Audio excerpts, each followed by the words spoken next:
Olá, tudo bem? Paz, tem a palavra de Deus para compartilhar com você nessa reflexão, seguindo a leitura de 23 de janeiro, cuja meditação está em Mateus 27, Gênesis 37 e 38. Nós veremos nessa reflexão Mateus 27, de 22 a 25. Se você puder acompanhar comigo na tua Bíblia, você é uma bênção. Diz assim a santa e poderosa palavra de Deus. Disse-lhes Pilatos: que farei então de Jesus chamado Cristo? Disseram-lhe todos: seja crucificado. O presidente, porém, disse: mas que mal fez ele? E eles mais clamavam, dizendo: seja crucificado. Então Pilatos, vendo que nada aproveitava, antes o tumulto crescia, tomando água, lavou as mãos diante da multidão, dizendo: estou inocente do sangue deste justo, considerai isso. E respondendo todo o povo, disse: o seu sangue caia sobre nós e sobre nossos filhos. Vou até o 26, né? Então soltou-lhes Barrabás, e tendo mandado açoitar a Jesus, entregou-o para ser crucificado. Que o Senhor colocou no meu coração para compartilhar essa reflexão é sobre o sangue do justo. Tema da nossa reflexão: o sangue do justo. Eu vejo esses versículos, eu observo aqui, consigo notar como o pecado nos cega. Como o pecado nos cega. Por que eu digo isso? Porque no verso 24, Pilatos diz, fala diante da multidão, ok? Diante de todos ali, falando que era inocente do sangue do justo e que era para eles considerarem. O povo respondeu, todo o povo respondeu. Não foi um ou outro, mas foi o todo. A maioria respondeu: o seu sangue caia sobre nós e sobre nossos filhos. Ou seja, e daí que ele é justo? E daí que ele não tem culpa? Todos sabiam que ali estava o justo, o santo de Deus. É interessante porque no início do capítulo nós vemos que Judas sabia que ali estava o sangue inocente. Diz assim, capítulo 27, verso 1 a 5. E chegando a manhã, todos os principais sacerdotes e os anciãos do povo formavam juntamente conselho contra Jesus para o matarem, e amarrando-o, o levaram e entregaram ao presidente Pôncio Pilatos. Então Judas, o que o traíra, vendo que fora condenado, trouxe arrependido as 30 moedas de prata aos principais sacerdotes e aos anciãos, dizendo: pequei traindo sangue inocente. Eles, porém, disseram: que nos importa? Isso é contigo. E ele, atirando para o templo as moedas de prata, retirou-se e foi enforcar-se. Judas sabia. Os religiosos sabiam, porque quando Judas diz que pecou traindo sangue inocente, e eles respondem dizendo: o que nos importa? Isso é contigo. Eles sabiam. Mais adiante, dos versos 15 a 18, olha o que o texto diz. Ora, por ocasião da festa costumava o presidente soltar um preso, escolhendo o povo aquele que quisesse. E tinha então um preso bem conhecido chamado Barrabás. Portanto, estando eles reunidos, disse-lhes Pilatos: qual quereis que eu vos solte? Barrabás ou Jesus chamado Cristo? Porque sabia que por inveja o haviam entregado. Então fica claro que os religiosos sabiam da inocência do Senhor, é óbvio, eles tramaram para matar o Senhor. foi por inveja. Pilatos sabia, não é? Se o versículo 17 Pilatos, e 18, Pilatos pergunta qual que deveria ser solto, e no 18 fala, porque sabia que por inveja o haviam entregado, Pilatos também sabia, claro. Quando ele fala depois dos versos 22 a 24, que farei então de Jesus chamado Cristo? E ele perguntando, mas que mal fez ele? E depois quando ele lava as mãos e diz, né, estou inocente do sangue deste justo, considerar isso. Pilatos sabia. A mulher de Pilatos também sabia. Nós vemos que Judas sabia, os religiosos sabiam, Pilatos sabia, a esposa de Pilatos sabia. Estando ele assentado, versículo 19, estando ele assentado no tribunal, sua mulher mandou-lhe dizer, não entres na questão desse justo, porque num sonho muito sofri por causa dele. E o povo sabia, quando no versículo 25, depois de Pilatos lavar as mãos, o povo respondendo todo o povo disse, o seu sangue caia sobre nós e sobre nossos filhos. Judas sabia, os religiosos sabiam, Pilatos sabia, a mulher de Pilatos sabia, o povo sabia, todo mundo sabia que ali estava o justo. Eles sabiam.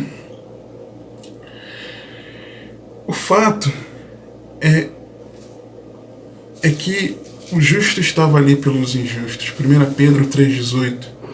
Porque também Cristo padeceu uma vez pelos pecados, o justo pelos injustos, para levar-nos a Deus, mortificado, na verdade, na carne, mas vivificado pelo Espírito.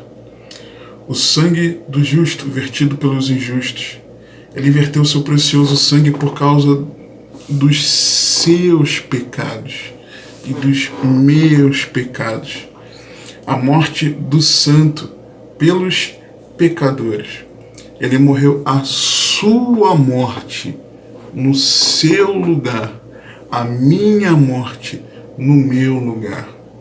Agora, será que nós conseguimos compreender a necessidade de corresponder a esse tão grande amor e a nós não desprezarmos o sangue do justo?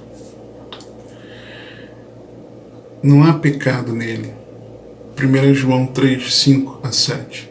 E bem sabeis que ele se manifestou para tirar os nossos pecados, e nele não há pecado. Qualquer que permanece nele não peca. Qualquer que peca não o viu, nem o conheceu. Filhinhos, ninguém vos engane. Quem pratica a justiça é justo, assim como ele é justo. Nele não há pecado. Ele é justo. Não há, está falando do presente. Mas o verbo encarnou, certo? Tanto que o sangue foi vertido porque ali estava o Filho do Homem, estava o Deus encarnado, Jesus em forma humana, 100% na natureza divina, mas 100% na natureza humana. Ele nasceu sem pecado. Lucas 1:35. E respondendo o anjo, disse-lhe, descerá sobre... Falando com Maria, que perguntava como então ela conceberia a Jesus se ela não tinha ainda tido contato íntimo com nenhum homem. E respondendo o anjo, disse-lhe, descerá sobre ti o Espírito Santo, e a virtude do Altíssimo te cobrirá com a sua sombra. Por isso também o santo que de ti há de nascer será chamado Filho de Deus. O santo que de ti há de nascer, ou seja, nascer sem pecado, santo. Aliás, quando Jesus estava aqui no seu ministério, as trevas sabiam que ele era santo, que ele é santo. Marcos 1:23 e 24. E estava na sinagoga deles um homem com um espírito imundo, o qual exclamou, dizendo, que temos contigo, Jesus Nazareno? Vieste destruir-nos? Bem sei que és o Santo de Deus. Eles sabiam. Não apenas Jesus ele nasceu sem pecado, mas o Senhor Jesus ele viveu sem pecado. Hebreus capítulo 4, verso 15. Porque não temos um sumo sacerdote que não possa compadecer-se das nossas fraquezas, porém, um que, como nós, em tudo foi tentado, mas sem pecado. Jesus viveu sem pecado. Jesus não apenas nasceu sem pecado, não apenas viveu sem pecado, mas ele morreu sem pecado. Segundo Coríntios 5, 21, aquele que não conheceu o pecado, o fez pecado por nós. Onde foi feito pecado por nós? Na cruz, onde ele assumiu a nossa maldição, o nosso lugar, para que nele fôssemos feitos justiça de Deus. Eles sabiam que ali estava o justo. Você e eu sabemos, às vezes até sabemos, mas nos falta a percepção espiritual das coisas. Nós vamos ver um texto mais à frente, em Atos, no capítulo 3, que nós vemos que eles sabiam, mas não sabiam que ali estava o justo. Talvez você saiba que Jesus nasceu sem pecado, viveu sem pecado, morreu sem pecado, por causa dos seus pecados, morrendo no seu lugar, para que você fosse salvo. Talvez você até saiba, mas ainda talvez te falte discernimento disso. Pelo sangue do justo, vertido na cruz do Calvário, há perdão de pecados. Romanos 3, 23 a 26. Porque todos pecaram e destituídos estão da glória de Deus, sendo justificados gratuitamente pela sua graça, pela redenção que há em Cristo Jesus, ao qual Deus propôs para propiciação pela fé no seu sangue, para demonstrar a sua justiça pela remissão de pecados, dantes cometidos sob a paciência de Deus, para a demonstração da sua justiça neste tempo presente, para que ele seja justo e justificador daquele que tem fé em Jesus. Então, pelo sangue do justo, há perdão de pecados. Pelo sangue do justo, há libertação de pecados. Uma coisa é o perdão, a outra coisa é a libertação dos pecados. Isso é maravilhoso. Apocalipse 1, 5 e 6, um dos textos. E da parte de Jesus Cristo, que é a fiel testemunha, o primogênito dentre os mortos e o príncipe dos reis da terra, aquele que nos amou e em seu sangue nos lavou dos nossos pecados. Não é perdoou, é lavou. E nos fez reis e sacerdotes para Deus e seu Pai. A Ele glória e poder para todo sempre. Amém. Outro texto, falando sobre isso também, 1 João, no capítulo 1, olha o que a palavra de Deus nos diz a respeito.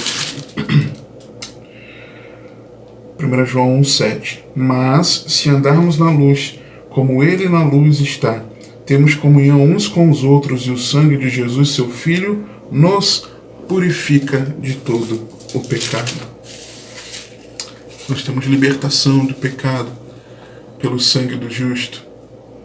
Pelo sangue do justo, a purificação da consciência. Hebreus 9, 13 e 14.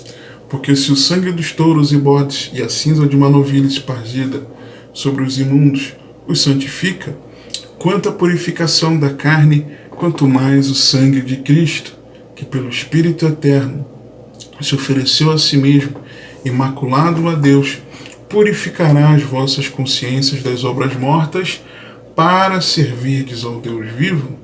Então, pelo sangue, o Espírito Santo purifica as nossas consciências. Nós somos transformados no nosso interior, na nossa inclinação, na nossa disposição interior. Pelo sangue do justo, a nova vida. 1 Pedro 1, 17 a 19. E se invocais por Pai aquele que, sem acepção de pessoas, julga segundo a obra de cada um. Andai em temor durante o tempo da vossa peregrinação, sabendo que não foi com coisas corruptíveis, como prata ou ouro, que fostes resgatados da vossa vã maneira de viver, que por tradição recebestes dos vossos pais, mas com o precioso sangue de Cristo, como de um cordeiro imaculado e incontaminado. Então, pelo sangue resgatado da vã maneira de viver, da velha vida, agora tem nova vida pelo sangue de Jesus. Pelo sangue do justo, o sangue de Jesus, há acolhimento. Efésios 2, 11 a 13. Portanto, lembrai-vos de que vós noutro tempo éreis gentios na carne e chamados incircuncisão, pelos que na carne se chamam circuncisão, feita pela mão dos homens, que naquele tempo estavam sem Cristo, separados da comunidade de Israel, e estranhos às alianças da promessa, não tendo esperança sem Deus no mundo, mas agora em Cristo Jesus, vós, que antes estáveis longe, já pelo sangue de Cristo chegastes perto. Agora, você e eu fomos acolhidos na família de Deus, fomos acolhidos no povo de Deus, fomos acolhidos pelo próprio Deus. Pelo sangue do justo, o sangue de Jesus, há acesso a Deus. Hebreus 10, 19 a 23. Tendo, pois, irmãos, ousadia para entrar no santuário, pelo sangue de Jesus, pelo novo e vivo caminho que ele nos consagrou pelo véu, isto é, pela sua carne, e tendo um grande sacerdote sobre a casa de Deus, cheguemo-nos com verdadeiro coração, em inteira certeza de fé, tendo os corações purificados da má consciência e o corpo lavado com água limpa, e tenhamos firmes a confissão da nossa esperança, porque fiel é o que prometeu. Pelo sangue do justo, o sangue de Jesus, nós temos vida. João 6, 53 a 56. Jesus, pois, lhes disse: na verdade vos digo que, se não comerdes a carne do Filho do Homem e não beberdes o seu sangue, não tereis vida em vós mesmos. Quem come a minha carne e bebe o meu sangue tem a vida eterna, e eu o ressuscitarei no último dia, porque a minha carne verdadeiramente é comida, e o meu sangue verdadeiramente é bebida. Quem come a minha carne e bebe o meu sangue permanece em mim e eu nele. Claro que aqui não é figura literal de beber o sangue, ok? Muito bom, importante deixar isso claro aqui. Mas o que o sangue tipificava? Tipifica vida. Aquele que se identifica com o sacrifício de Cristo na cruz, que compreende o porquê o sangue foi derramado, tal pessoa, ela, compreendendo essa mensagem do Evangelho, tal pessoa, ela desenvolve um relacionamento pessoal com o Senhor e nele tem vida. Agora, como o sangue não cair sobre nós, como todo aquele povo ali disse? Como? No verso 24, na parte D, eu encontro a resposta. Quando Pilatos ele diz, 1 do 24 todo, então, Mateus 27, então Pilatos, vendo que nada aproveitava, antes o tumulto crescia, tomando água, lavou as mãos diante da multidão, dizendo: estou inocente do sangue deste justo, considerai isso. Ou seja, considerar. Como? Como o sangue do justo não cair sobre nós? Considerando exatamente isso, que é o sangue de um justo, do justo. É considerar o sangue do justo decidindo por Cristo, não por Barrabás. É decidindo não pela nossa vida, não pelo pecado, não pelo que a vida sem Jesus poderia oferecer, mas decidindo por Cristo, considerando o sangue do justo. A salvação é pela graça de Deus, por meio da fé em Cristo. É um dom de Deus, não vem de nós, não vem das nossas obras para que nós não nos gloriemos. Porém, é uma escolha nossa. É uma escolha nossa. Atos, no capítulo 3, quando Pedro ele cura o homem, o coxo, ali no templo, o povo começa a se aproximar dele, ele aproveita a oportunidade para pregar o Evangelho. Quando ele começa a pregar o Evangelho, ele começa a dizer no nome de quem, na autoridade de quem, como que aquele homem ele havia sido curado.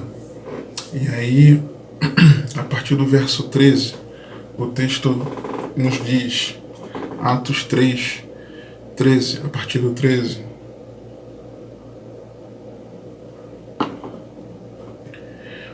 O Deus de Abraão, de Isaque e de Jacó, o Deus de nossos pais, glorificou a seu Filho Jesus, a quem vós entregastes e perante a face de Pilatos negastes, tendo ele determinado que fosse solto.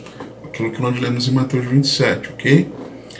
Mas vós negastes o santo e o justo, e pedistes que se vos desse um homem homicida, e matastes o príncipe, o autor da vida, ao qual Deus ressuscitou dentre os mortos, do que nós somos testemunhas, e pela fé no seu nome fez o seu nome fortalecer, a este que vede conheceis.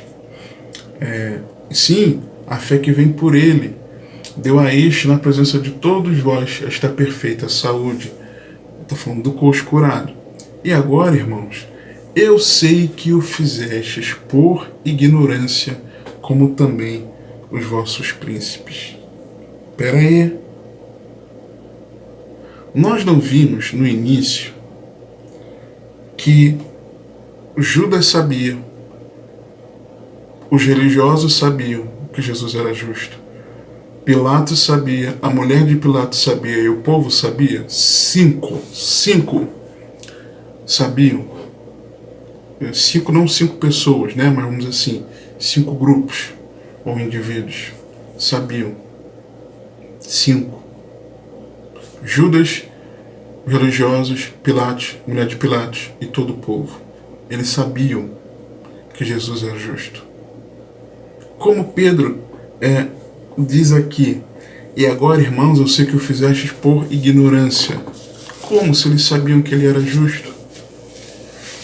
Eles sabiam que Jesus era justo, mas eles não discerniam que eles estavam, todos eles, na verdade, não estavam entendendo que eles estavam matando o Filho de Deus,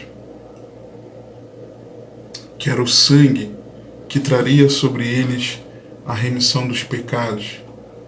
Eles não entendiam que era de alguém que havia nascido sem pecado, vivido sem pecado, morrendo sem pecado, para os remir dos seus pecados. Eles não discerniam que em Jesus havia, por esse sangue desse justo, que eles sabiam que era justo, eles tinham ignorância de que havia perdão de pecados. Eles tinham ignorância de que haveria nesse sangue vertido ali libertação de pecados. Eles ignoravam que no sangue de Jesus a purificação da consciência, uma transformação. Eles ignoravam que pelo sangue de Jesus há nova vida, uma nova maneira de viver. Eles não sabiam que pelo sangue de Jesus há acolhimento em Deus. Eles não sabiam que pelo sangue de Jesus há acesso a Deus. Eles não sabiam que pelo sangue de Jesus há vida eterna. Você está entendendo? Então, e agora, irmãos, eu sei que o fizestes por ignorância, como também os vossos príncipes, negando o Senhor, negando o santo e justo no lugar de Barrabás, matando a Jesus. Continuando o texto de Atos 3, mas Deus assim cumpriu o que já dantes pela boca de todos os seus profetas havia anunciado, que o Cristo havia de padecer. Aconteceria. E aí Pedro complementa: arrependei-vos, pois, e convertei-vos para que sejam apagados os vossos pecados, e venham assim os tempos do refrigério, pela presença do Senhor, e envie ele a Jesus Cristo, que já dantes foi pregado, o qual convém que o Senhor contenha até os tempos da restauração de tudo, dos quais Deus falou pela boca de todos os seus santos profetas, desde o princípio. Lê Atos 3, dos versos 13 a 21. Pedro mostrando ali: olha, vocês preferiram o homicida do que o santo e justo Jesus, o qual, por meio da fé nele, esse homem foi curado, o coxo foi curado. Mas vocês fizeram por ignorância. Vocês não tinham discernimento espiritual. Vocês não compreendiam espiritualmente o que é considerar o sangue do justo. Vocês não entendiam. Mas, já que vocês não entendiam, façam algo a partir de agora. E aí ele fala, eu enxergo aqui no resto do discurso de Pedro, 7 coisas que nós precisamos fazer para considerar o justo, o sangue desse justo, o sangue de Jesus, e não crucificarmos novamente o Senhor.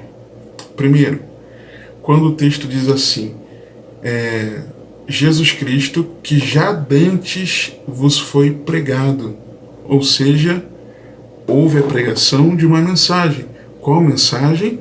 A mensagem do Evangelho. Então a primeira coisa a nós fazermos é de verdade compreendermos o Evangelho. É compreendermos que Jesus morreu no nosso lugar, que Deus amou o mundo de tal maneira que deu o seu Filho unigênito para que todo aquele que nele crê não pereça, mas tenha vida eterna. É compreendermos que o Evangelho é o poder de Deus para a salvação de todo aquele que nele crê. É nós compreendermos que no nome de Jesus é sobre todo nome, e não há nenhum nome dado entre os homens pelo qual importa que nós sejamos salvos. É nós compreendermos que aquele que tem o Filho tem a vida. É nós compreendermos que quem não crê no Filho de Deus permanece sob a ira de Deus.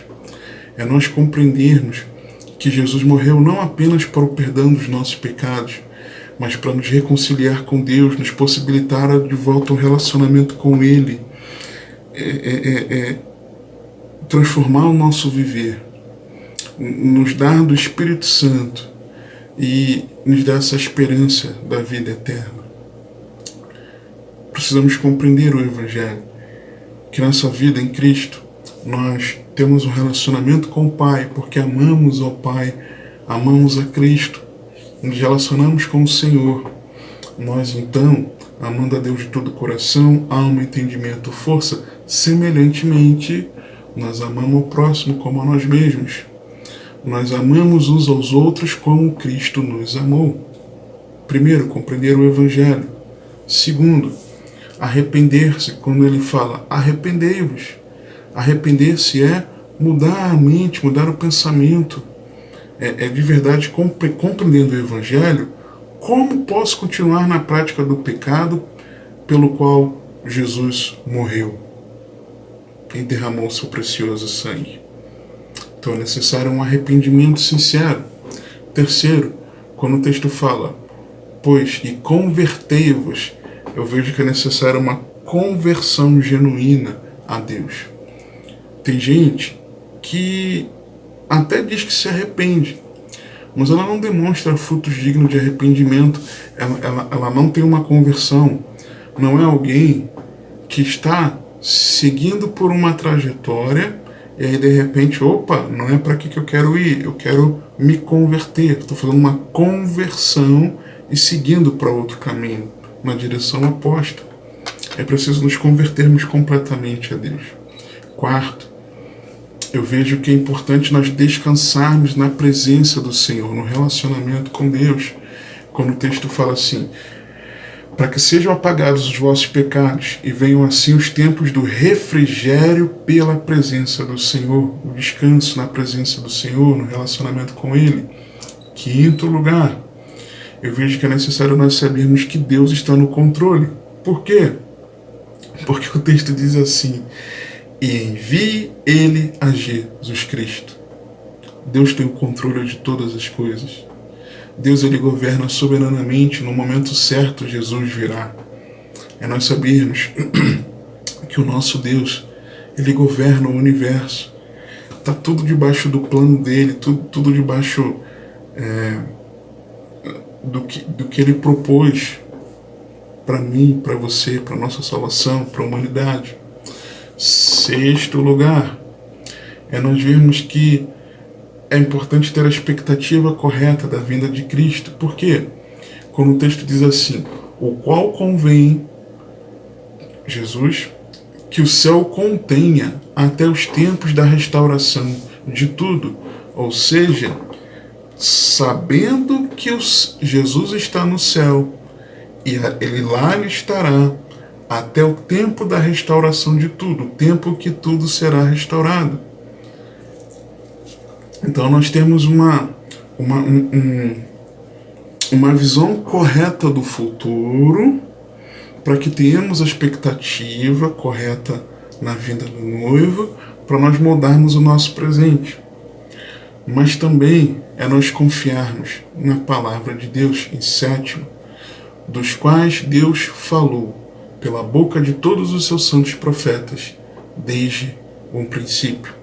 Compreender o Evangelho, arrepender-se, converter-se, descansar na presença do Senhor, saber que Deus está no controle, ter a expectativa correta da vinda de Cristo e confiar na santa e poderosa palavra de Deus. Assim, nós consideramos o sangue do justo, o sangue de Jesus, vertido na cruz do Calvário, para a remissão dos nossos pecados.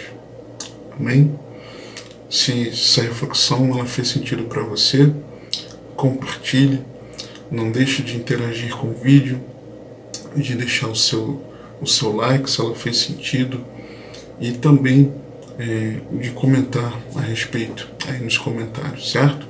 Vou deixar no comentário em destaque na descrição os links do plano de leitura e de como você pode baixar as reflexões em PDF que eu compartilhei ano passado, que estão lá no canal do Telegram, certo? Que o Senhor te abençoe e te guarde, que Ele te conduza e governe a sua vida, porque você tem acesso.